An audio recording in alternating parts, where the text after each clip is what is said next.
Muito bem, meus amigos, bem-vindos mais uma vez ao nosso curso Compreendendo o Apocalipse.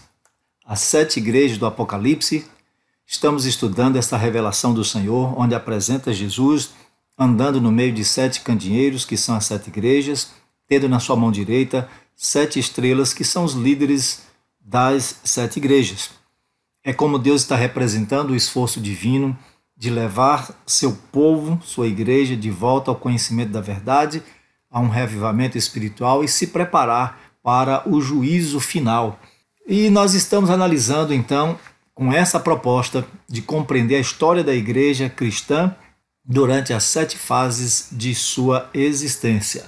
Se você está acompanhando até aqui, deve estar entendendo que a verdadeira igreja de Deus, que existe desde a época dos apóstolos, foi conhecida como Igreja Católica Apostólica Cristã, devido ao forte apego à missão de levar Jesus a todo mundo, de acordo com o ensinamento dos apóstolos e profetas, ou seja, era uma igreja essencialmente bíblica, fundamentada na autoridade das Escrituras.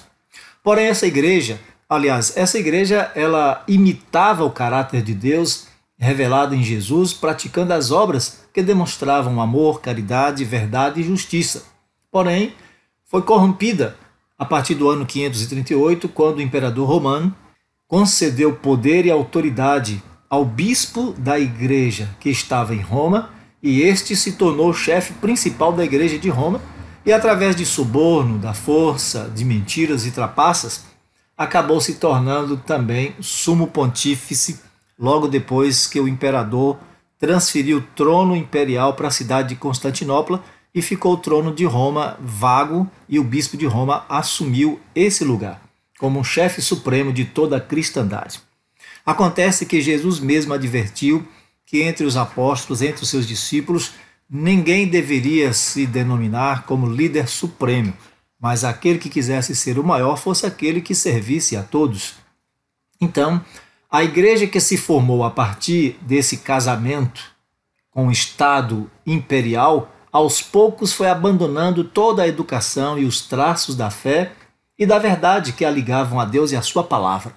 E aí a igreja se tornou Igreja Católica Apostólica Romana, uma igreja cheia de idolatria, falsos conceitos a respeito de Deus e de sua palavra, uma igreja cheia de crendices e tradições, de forma que acabou entronizando o homem no lugar de Deus, e este passou a receber adoração, e a tradição ocupou o lugar da Bíblia. Então, como resgatar a igreja e levar o povo de Deus de volta aos caminhos do Senhor? Eis a história que nós estamos procurando entender com as 7 igrejas do Apocalipse. Lembrando a você que as 7 igrejas do Apocalipse eram igrejas locais, com sua vida particular, mas que a sua história acabou sendo usada pelo Senhor Jesus como uma miniatura, naquele instante, da história maravilhosa da igreja em 7 fases da história cristã em todo o mundo, desde a época de Éfeso até a igreja de Laodiceia. Agora nós estamos estudando sobre a igreja de Filadélfia. Veja, na época de Sardes, um grande esforço fora feito pelos reformadores para levar a igreja de volta a Deus, mas o inimigo da verdade conseguiu subverter a ideia de restaurar a igreja e acabou por criar um paradoxo religioso. De uma igreja infiel saíram várias com o mesmo caráter da mãe, todas com a mesma mentalidade de supremacia da pseudo-igreja católica, o protestantismo. É verdade, mas ainda persiste a verdade que muitos não conseguem entender. A verdadeira igreja católica apostólica cristã, ela se perdeu nesses conflitos religiosos e políticos de uma cristandade apostatada. Ou seja, quando a igreja falsa apareceu desde o ano 538 depois de Cristo, a verdadeira igreja católica saiu de cena e seus membros, seus fiéis, foram diluídos entre as diversas seitas católicas e evangélicas até o tempo designado por Deus para resgatá-los de volta ao verdadeiro evangelho. E aqui nós vamos estudar sobre Filadélfia, que é o esforço final, o esforço último de Deus para salvar pessoas, seres individuais que estão dentro das igrejas católica, romana, igreja ortodoxa, católica, protestantes, islâmicos, hindus, budistas, seja o que for, antes do dia do juízo final. E Deus faz isso através de um remanescente fiel, um povo que sobreviveu da verdadeira Igreja Católica, Apostólica Cristã, que convida os sinceros a buscarem a Deus de acordo com a palavra. Você quer saber quem é esse remanescente? Vamos estudar então essa fase representada pela Igreja de Filadélfia. Filadélfia está em Apocalipse 3, versos 7 a 13. Ao anjo da igreja em Filadélfia escreve: Estas coisas diz o santo, o verdadeiro, aquele que tem a chave de Davi, que abre e ninguém fechará, que fecha e ninguém abrirá. Conheço as tuas obras, eis que tenho posto diante de ti uma porta aberta, a qual ninguém pode fechar. Que tens pouca força, entretanto guardaste a minha palavra e não negaste o meu nome.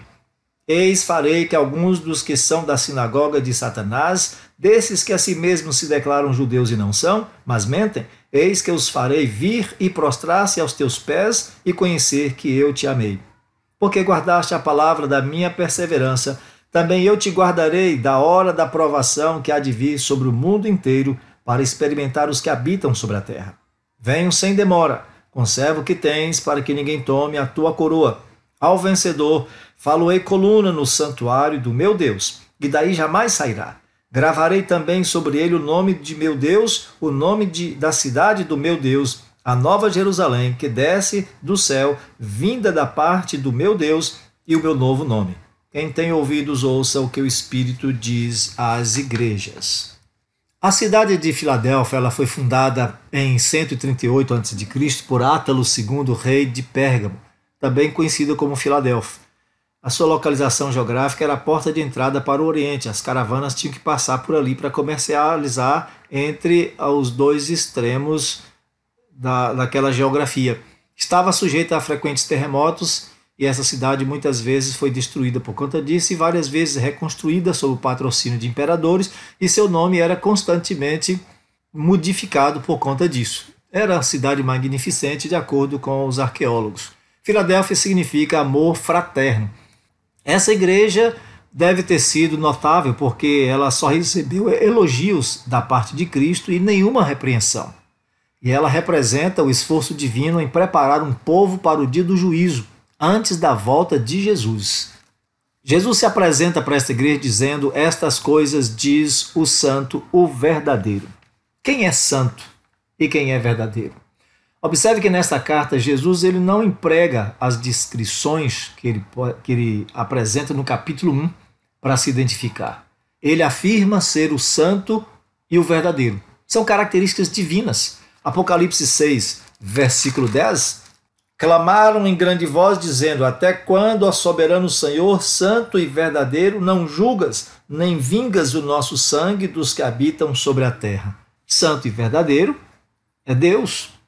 Ninguém é santo senão o Senhor Jesus, ninguém é santo senão Deus. A santidade é uma qualidade de Deus.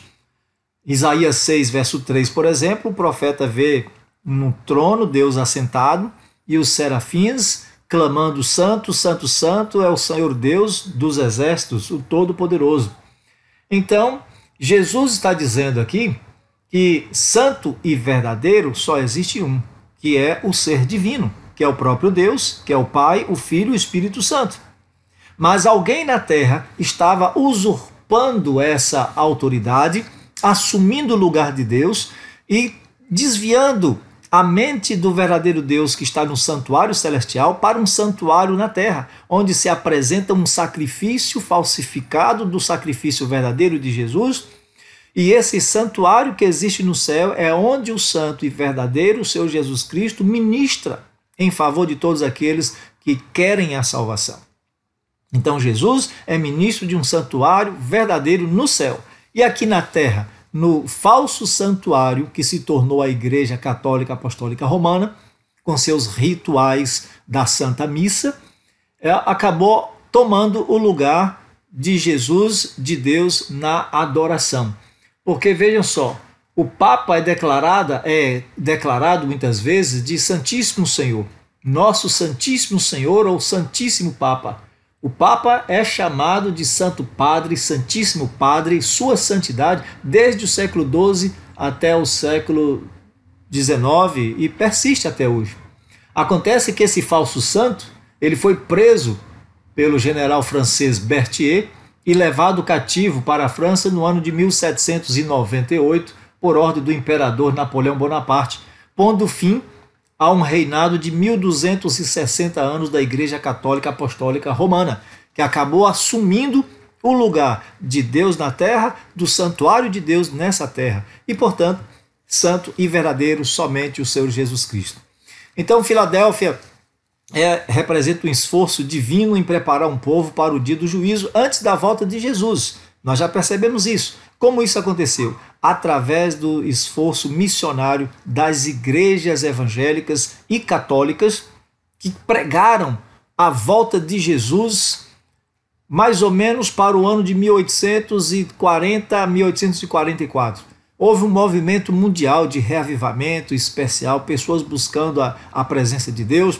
O livro de Daniel e de Apocalipse passou pela primeira vez a serem estudados com mais ênfase, e as pessoas começaram a sentir que estava se aproximando um tempo muito solene e que o povo estava imerso em pecado, em bebedeiras e glutonalias e apenas vivendo um capitalismo selvagem, colonial.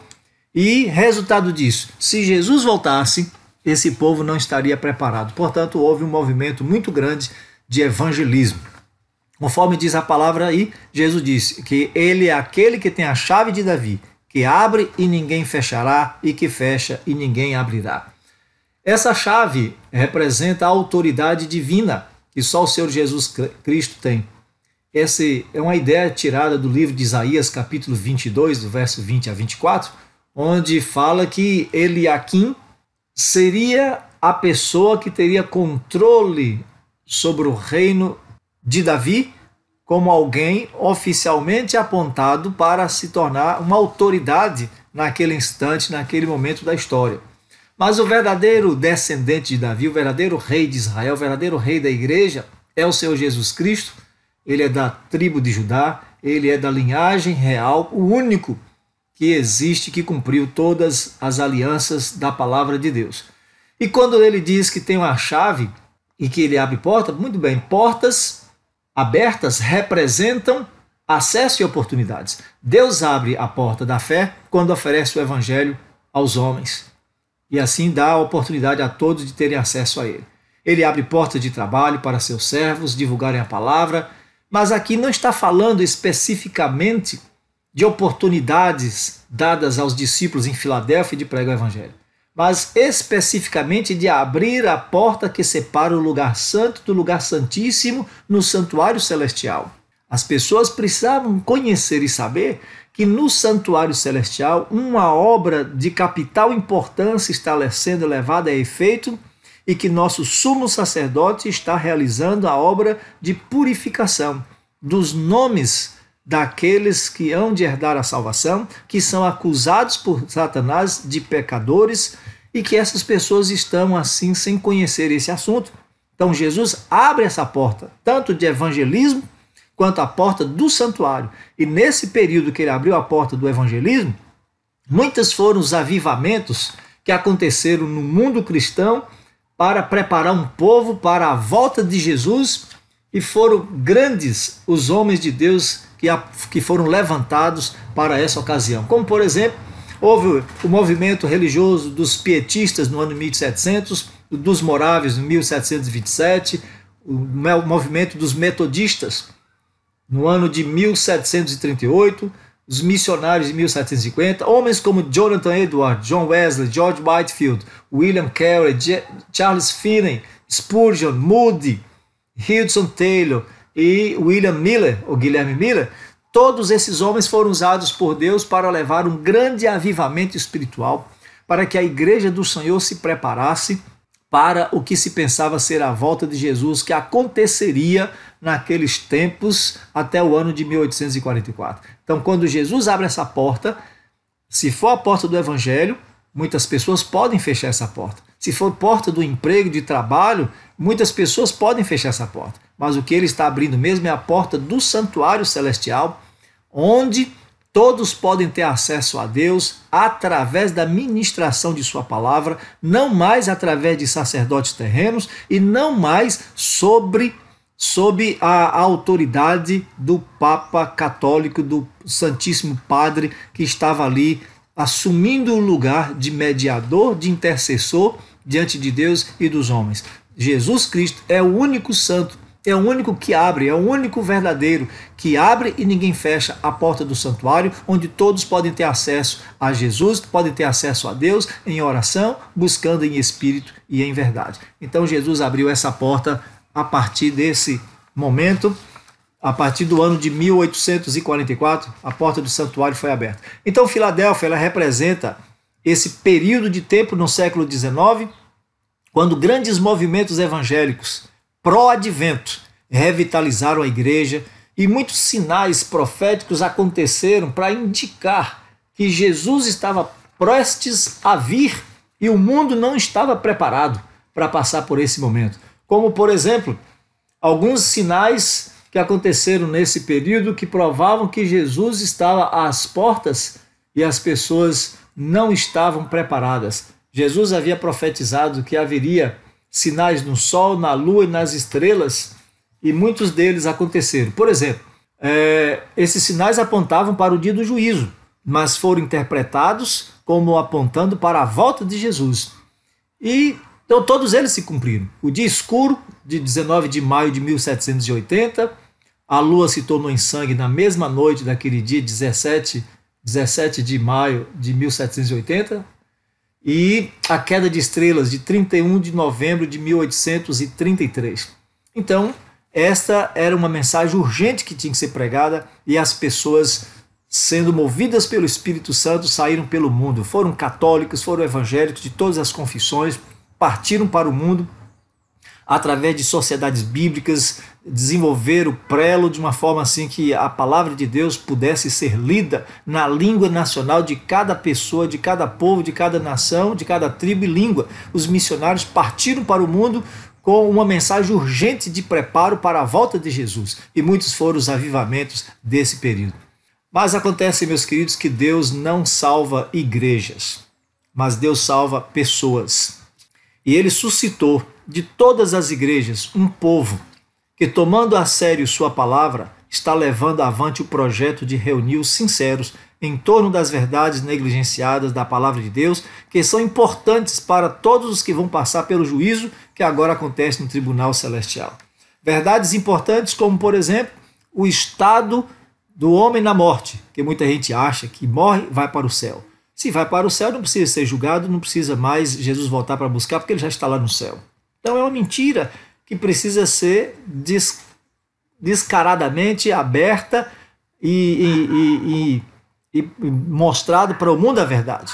E aí então Deus suscitou, através desses avivamentos, uma união de católicos e protestantes que acabou formando a Igreja Adventista do Sétimo Dia, com essa mensagem de convidar o mundo a retornar à palavra de Deus do jeito que está escrito, a buscar a presença de Deus no dia que Deus deixou em sua palavra, o sábado, e tornar este dia um símbolo de devoção, de santidade, de busca pela presença do Senhor, desenvolvendo um estilo de vida saudável, de alimentação, de rejeitar bebidas alcoólicas, fumo em qualquer de suas formas. Então o mundo evangélico e o mundo cristão ainda está iludido com essas coisas, enquanto que nesse momento está acontecendo um julgamento no santuário celestial, o mundo cristão está alheio, apenas comendo, bebendo, se divertindo e sem perceber que a qualquer momento será dado o veredito e Jesus voltará para buscar sua igreja,